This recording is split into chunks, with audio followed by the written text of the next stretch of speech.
Hello family. Bharat के western zone के गुजरात कच्छ भुज से दिल तक जेडी चैनल पर मैं जितेश दवे आप सभी दोस्तों को नमस्कार, सत श्री अकाल, आदाब।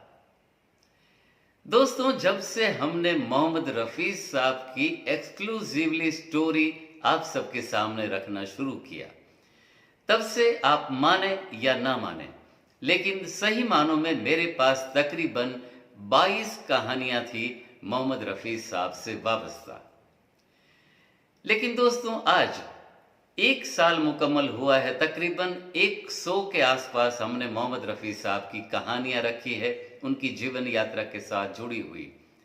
वही 22 कहानियां आज भी मेरे पास उसी अंदाज में लिखी हुई सेफ पड़ी हुई हैं। अभी तक मैं उन कहानियों को छू नहीं पाया हूं, लेकिन होता कुछ ऐसा है कि मोहम्मद रफी साहब के जीवन यात्रा का जलवा ही कुछ ऐसा है कि हर रोज हर दिन रफी साहब की जीवन यात्रा के साथ जुड़ी हुई, उनकी कला यात्रा के साथ जुड़ी हुई एक ना एक नई कहानी हमें मिल ही जाती है आप सभी दोस्तों के साथ शेयर करने के लिए। आज भी कुछ ऐसा ही हुआ। हिंदी फिल्म जगत के, बॉलीवुड के माने हुई संगीतकारों की जोड़ी, एक ऐसा नाम तकरीबन पिछले 30 सालों से आज तक, जिन्होंने नॉन स्टॉप लक्ष्मीकांत प्यारेलाल जी के साथ शुरू किया हुआ संगीत का सफर रवां दवां है।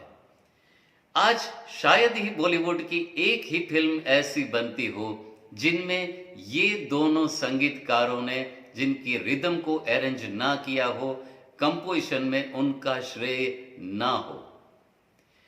ऐसे दो प्यारे, दो नौजवान, दो होनहार संगीतकारों की एक जोड़ी जो हमें बात बताएंगी मोहम्मद रफी साहब की जीवन यात्रा के साथ जुड़ी हुई, उनकी कला यात्रा के साथ जुड़ी हुई रेयरेस्ट रेयर कहानी की बात।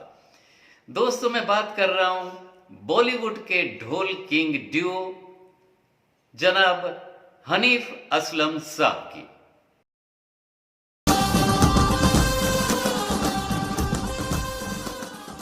Welcome friends, it's our pleasure to present before you a super talented, renowned rhythm arrangers, brother duo, Hanif Aslam.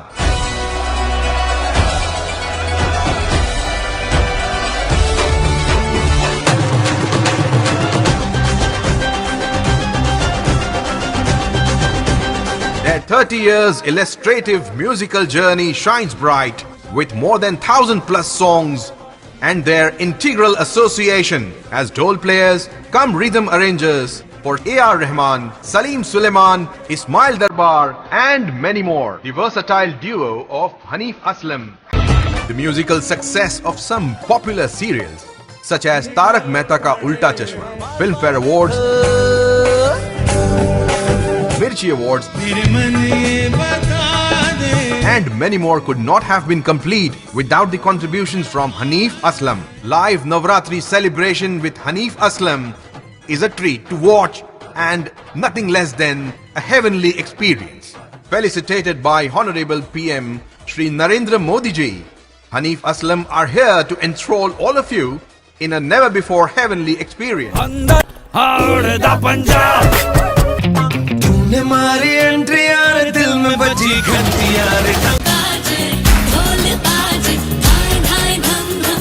आत्मा मोगल मागर बे घूमती रे। ओ मेरे मौला, दुआ दिल से है आई, नूरे इलाही। Bollywood Dhol King, Hanif Aslam. Bollywood Dhol King, Hanif bhai, Hanif Aslam bhai. The India's Dhol King, Aslam, Arif. Bollywood के ढोल किंग हमारे भाई श्री हनीफ असलम। हनीफ असलम जी. बॉलीवुड ढोल किंग हनीफ और असलम को मिस मत कीजिएगा।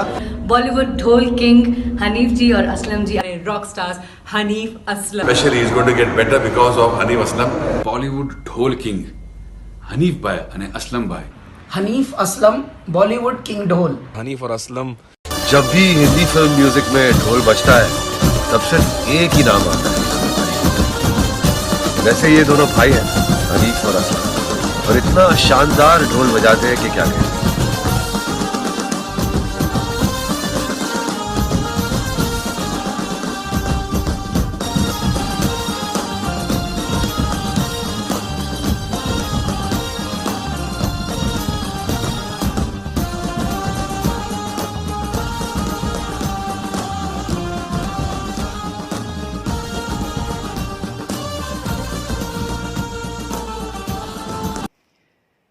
दोस्तों, जब हनीफ असलम साहब से हमारी बात हुई तो बात ऐसी थी कि ज़्यादा से ज़्यादा उनकी मशरूफियत के कारण सिर्फ 10 मिनट का मौका था रफ़ी साहब की बात करने का, जो हमने किया था तय कि मैं आपका ज़्यादा वक्त नहीं लूँगा, सिर्फ 10 मिनट में आप मुझे बताइएगा। सच मानिएगा दोस्तों कि हुआ कुछ ऐसा कि रफ़ी साहब की बातों का जब जिक्र चला, ये पूरी मुलाकात हुई तकरीबन 3 घंटे की। 3 घंटे तक जनाब हनीफ असलम साहब हमारे साथ रफ़ी साहब की ही बातें करते रहे, जिनमें से कुछ चुने हुए अंश, ना तो मेरे पास कोई डिजिटल कैमरा था, ना कोई स्पेसिफिक माइक था। इंस्टेंट जो मुझे बुलाया गया, कॉल मिला, तो मैंने उनका घर का सीधा रुख किया। जिस अंदाज में मिली हुई है उसी अंदाज में आइए सुनते हैं जनाब हनीफ असलम साहब ने रफ़ी साहब के बारे में हमसे क्या कहा। हनीफ असलम साहब, आपका हमारे आज YouTube चैनल पर दिल से दिल तक पर हार्दिक स्वागत है, तहे दिल से इस्तकबाल है। बहुत बहुत शुक्रिया, बहुत बहुत शुक्रिया। अच्छा, आपने हमें इनवाइट किया, इस काबिल समझा हमें, इसके लिए बहुत बहुत धन्यवाद। आप उनके काबिल ही हैं। लेकिन हनीफ असलम साहब, जैसे कि आप जानते हैं कि हमारा चैनल है वो दिल से दिल तक जेडी, जो रफ़ी साहब के ऊपर ही, रफ़ी साहब की जीवन यात्रा के साथ जुड़े हुए कंटेंट को पेश करता है। तो ज्यादा मैं ना बोलते हुए मैं चाहूंगा कि आप दोनों रफ़ी साहब के बारे में बताइए। तो पहले मैं बोलता हूँ कि हम तो नसीब वाले हैं कि छोटी उम्र में रफ़ी साहब के बारे में बोलना ही, कि हम अपने अपने नसीब मानते हैं हम दो भाई कि छोटी उम्र में उनके हमारे बोलना चाहिए। तो हम नसीब मानते हैं, उनके लिए बोलने के अल्फाज ही छोटे हमारे लिए। और हमें बड़ी, मतलब मेरे दादा जो ऐसे म्यूजिक डायरेक्टर सिनाना पापा, हम उस फैमिली से, और उनके रफ़ी साहब के ताल्लुकात भी बहुत अच्छे थे रफ़ी साहब के साथ में दादा के। तो हम नसीब वाले कि उनके सामने हमें बोलना मिला, हमारा सौभाग्य हम दोनों भाइयों का। और रफ़ी साहब के बारे में तो क्या बात करें, हमें हमारी कोई औकात नहीं है। वो महान शख्सियत जो दुनिया में आज तक उनके जाने के 41 साल के बाद भी आज हम उनके बारे में बात कर रहे हैं, ये बहुत बड़ा एक एजाज़ उनको मिला है। वो सिर्फ है रफ़ी साहब। और रफ़ी साहब का लक़ब, वो साहब का लक़ब एक ही इंसान को मिला है, जो है रफ़ी साहब। और हमारी इंडस्ट्री में आज हम 30 साल से म्यूजिक इंडस्ट्री में बड़े बड़े म्यूजिक डायरेक्टर के साथ, जिनमें लक्ष्मीकांत प्यारेलाल जी के साथ भी मैंने काम किया, हम दोनों भाइयों ने, और आज के जितने भी दिग्गज म्यूजिक डायरेक्टर हैं उनके साथ काम कर रहे हैं। तो उस दिन से लेके आज दिन तक सिर्फ रफ़ी साहब रफ़ी साहब रफ़ी साहब ही हो रहा है। आज भी नए सिंगर लोग आते हैं जाते हैं, बहुत आए बहुत जा रहे हैं बेचारे, अच्छे सब नए अपकमिंग अच्छा करते काम, पर रफ़ी साहब को छूना बहुत नामुमकिन चीज़ है और बहुत मुश्किल चीज़ है, क्योंकि फरिश्ते की जो लक़ब है सिर्फ रफ़ी साहब को मिलता है।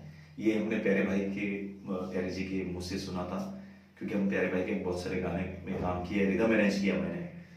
तो हमेशा हम पूछते थे रफ़ी साहब, क्योंकि हमारा कल्चर, जो हमारा घर, वो म्यूजिकल फैमिली से है। मेरे दादा HMV में पॉलीडोर में एज ए अरेंजर काम करते थे, तो हम दादा से के मुँह से भी हमने सुना है रफ़ी साहब। मेरे वालिद साहब भी एक अच्छा तबला प्लेयर थे और संगीत हमारे विरासत में आया है।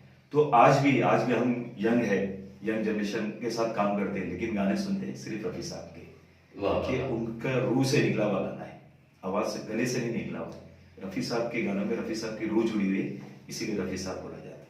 हनीफ असलम साहब, जैसे आप ये इतना आज के दौर का जो संगीत है उनके साथ भी जुड़े हैं, पुराना संगीत भी आपने सुना है, आपने बुजुर्गों से भी सुना है, क्लासिकल की आपको बाकायदा तालीम भी मिली हुई है। लेकिन एक सवाल हर एक संगीत को सुनने वाला ये जानना चाहता है कि अगर आज के ये भीड़ भाड़ वाले माहौल में, आज के संगीत में अगर रफ़ी साहब होते तो वो कैसे गीत पेश करते? डेफिनेटली कि रफ़ी साहब ये बोलते कि आज मॉडर्न हो गया। रफी साहब ने बहुत मॉडर्न गाने गा चुके थे। जी जी आज का म्यूजिक जो था आर.डी. बर्मन साहब ने आज का संगीत बहुत साल पहले दे चुका है। जी जी ये गलत फहमी लोगों की कि आज हमने नया किया, नया है ही नहीं। एलपी साहब ने सब ने कर चुके, मदन मोहन साहब ने उस टाइम पे बहुत बार कर चुके। बहुत बढ़िया। ये खाली साउंड का फर्क आया है।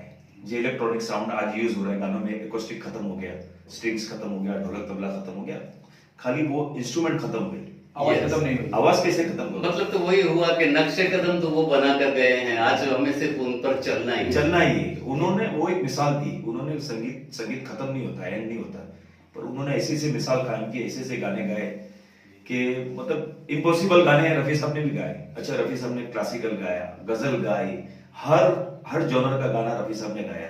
तो ये वर्सेटाइल सिंगर बहुत कम होते हैं। तो हर सिंगर की एक लिमिट, एक हद तय होती है कि ये जॉनर का ही गाना गा सकता है। लेकिन रफी साहब बेमिसाल इंसान थे जिन्होंने हर तबके का, हर टाइप के गाने गाए। तो वो थे रफी साहब। अच्छा हनीफ असलम साहब, अगर रफी साहब को हमें कुछ प्रस्तुत करना हो तो हम उन्हें क्या प्रस्तुत कर सकते हैं? जी, हमने बचपन से रफी साहब के गाने में बहुत डाई हार्ट फैन है हम दोनों, पूरी फैमिली हमारी, और हम क्या पूरी दुनिया उनकी डाई हार्ट फैन है। आज 41 साल के बाद भी आज हम उनकी जिक्र कर रहे हैं, ये अपने आप में उनकी एक बहुत बड़ी महानता है। तो हम जब भी सोचते थे कि रफी साहब के बारे में हम कुछ डेडिकेट करें, हमारी कोई औकात नहीं कि हम रफी साहब को कुछ कर सके, क्योंकि उन्होंने सब कर चुके। हर म्यूजिक डायरेक्टर ने रफी साहब के साथ इतना बेहतरीन काम किया है। तो हम सोचते थे कि ऐसी कोई आवाज मिले जो रफी साहब से बस टच हो जाए। रफी साहब का तो मतलब मिसाल नहीं हो सकती, लेकिन हम चाहते थे कि ऐसा कोई आवाज ढूंढे हम, कि ऐसी आवाज मिले जो हम उसे आज के संगीत में पिरोकर पेश कर सकें। क्या बात, क्योंकि रफी साहब के गाने को छेड़ तो सकते ही नहीं, उनकी कंपोजिशन को छेड़ सकते नहीं, इनएविटेबल बोला जाता है उनके नाम उनकी चीज है। लेकिन हाँ, कि मैं मॉडर्न लड़कों को भी, आज की यंग जनरेशन को हम सोच रहे यूथ को लेके कि यूथ के लेके पीछे का जो इलेक्ट्रॉनिक साउंड वो नया करके गाना रफी साहब का चूज करें। तो ऐसा हम दोनों भाई हमेशा बात करते थे कि क्या करें एक ऐसी आवाज। यस इस फील्ड में हम रोज लाखों लोगों से हमारा राब्ता होता है, ऐसे बहुत सिंगर आते हैं, लेकिन वो दिल को छूना नहीं हो रहा था कि रफी साहब को छुए, ऐसी चीज चाहिए। अच्छा, तो फिर मिली आपको ये आवाज? देखो ये हमारे देखो ये हमारे बोलते हमारे करीबी वो इंसान था, लेकिन हमें पता नहीं था कि उस इंसान में ये काबिलियत, ये बात छुपी है। अरे बाप जी। अच्छा, उनके घर पे म्यूजिक था, उनके वालिद साहब अब्दुल्ला साहब जो थे वो तलत महमूद साहब तलत महमूद साहब को गाते थे, लेकिन वो बड़े बुजुर्ग थे, हम जाते नहीं थे। हमें पता नहीं कि उनके जो साहबजादे इतना अच्छा रफी साहब के टच में गाते। तो ऐसे मुलाकात हुई कि बातों में तो बोले कि ये बहुत अच्छा गाते, हमने सुना। जब सुने उस दिन से हमने तय किया कि इनके लिए गाना करना है। और रफी साहब का अब इससे अच्छा मौका हमें नहीं मिलेगा कि रफी साहब के लिए अगर अच्छी कोई आवाज देनी है मॉडर्न साउंड में, तो वो हमें मिल गई। उनका नाम है अब्दुल सत्तार बलोच। वो हमारे पड़ोसी हमारे साथ खिला है, साथ बड़े हुए हैं, दुख सुख हर चीज साथ में देखी, और ये चीज उनमें छुपी हुई थी, ये हमें नहीं पता थी। और मैं 2 सलीम भाई बलोच, उन्होंने असलम भाई को बहुत अप्रिशिएट किया, भाई के लिए अपनी फैमिली मेंबर है वो। ओके। और तो ऐसे करके सत्तार बलोच साहब से मुलाकात हुई। हम रात दिन शूटिंग करते थे, मैं उनके गाने सुनता था, फिर मैं सोचता था नहीं ये गाना करे रफी साहब का। ये रफी साहब के अनमोल गाने, कौन सा गाना करोगे आपकी जिंदगी खत्म हो जाएगी, गाने खत्म हो गए। यस। तो उसमें से कुछ जो हमें बचपन से पसंद थे, तो तुम जो मिल गए सबसे बेहतरीन, मेरा सबसे फेवरेट गाना हंसते जख्म फिल्म, हंसते जख्म, मदन मोहन साहब का कंपोजिशन। देखो मदन मोहन साहब वो अपने आप में इतने बड़े लेजेंड, रफी साहब अपने आप में लेजेंड। तो ये तुम जो मिल गए, चुरा लिया और गुलाबी आंखें का एक हम लोग ने 3 गाना डेडिकेट कर रहे हैं। और रफी साहब की खासियत है वो सीखे हुए नहीं है।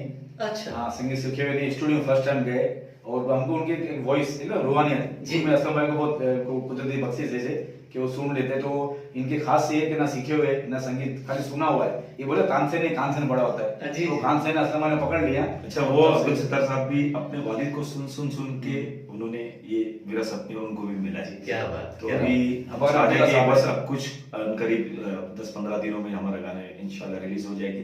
तो हनीफ असलम साहब, दिल से दिल तक जेडी चैनल के हमारे सभी सब्सक्राइबर्स और सभी व्यूअर्स की ओर से आपके आने वाले नए एल्बम के लिए बहुत बहुत बहुत सारी शुभकामनाएं। Thank you. और हम तहे दिल से हमारे भाई नहीं, आपका पूरा हक बनता है, क्योंकि संगीत जो आपने पाया है वही हमारी चैनल का भी बहुत बड़ा सौभाग्य है कि आज हमारे चैनल के लिए आपने वक्त दिया। बहुत बहुत शुक्रिया। और इस चैनल को देखने वाले को मैं आपको बहुत दिल से एक दुआ करता हूँ और आपको शुक्रिया अदा करता हूँ कि ऐसी चैनल आज के दौर में आप सुनते हो, देखते हो। रफी साहब के बारे में इतना इंटरेस्ट है आप लोगों को, सपोर्ट कीजिए। तो इस चैनल को आप जब बहुत इतने लाइक कीजिए, शेयर कीजिए, सब्सक्राइब कीजिए। ये हमारी दोनों भाई की तरफ से छोटी सी आजीजी और विनती है। बहुत बहुत शुक्रिया। दोनों भाइयों का हम तहे दिल के साथ शुक्रिया अदा करते हैं। जिस कदर हनीफ असलम साहब मोहम्मद रफी साहब को ट्रिब्यूट के तौर पर, श्रद्धांजलि के तौर पर एक रिमिक्स अनप्लग रफी साहब के 3 गीतों का जो एल्बम जो सारेगामा के बैनर पर रिलीज होने वाला है, वो अगर आपको देखना हो तो स्क्रीन पर दिखाए हुए हनीफ असलम जी के YouTube चैनल पर भी आप देख सकते हैं। अगर आप चाहें तो उनके चैनल को भी सब्सक्राइब करिएगा। हम हमारे इस चैनल पर भी उनका लिंक जरूर से शेयर करेंगे, ये रहा हमारा वादा। तो दोस्तों, रफी साहब की और एक नई कहानी इसी हनीफ असलम साहब की कहानी से जुड़ी हुई नेक्स्ट एपिसोड पर आपको देखने को मिलेगी। अब वक्त तो चला है आज के विचार बिंदु का। हमें कभी भी अंधेरे से नहीं डरना चाहिए। हाँ, उनसे जरूर डरना चाहिए जो हमें अंधेरे में रखते हैं। आज की कहानी आपको कैसी लगी, ये हमें जरूर से लिख करके भेजिएगा। अगर आप चाहें तो हमारे चैनल को लाइक करिए, अपने दोस्तों के साथ शेयर करिए। अगर आप चाहें तो हमारे चैनल को सब्सक्राइब करिए और बेल नोटिफिकेशन को जरूर से ऑन करें, ताकि हमारे वीडियो का नोटिफिकेशन आपको सबसे पहले मिल जाया करे। हनीफ असलम साहब के नए एल्बम को बहुत सारी शुभकामनाओं के साथ मिलेंगे, बिल्कुल ऐसी नई मोहम्मद रफी साहब की जीवन यात्रा से जुड़ी हुई कहानी के साथ। तब तक bye bye, take care, save water, save our mother earth.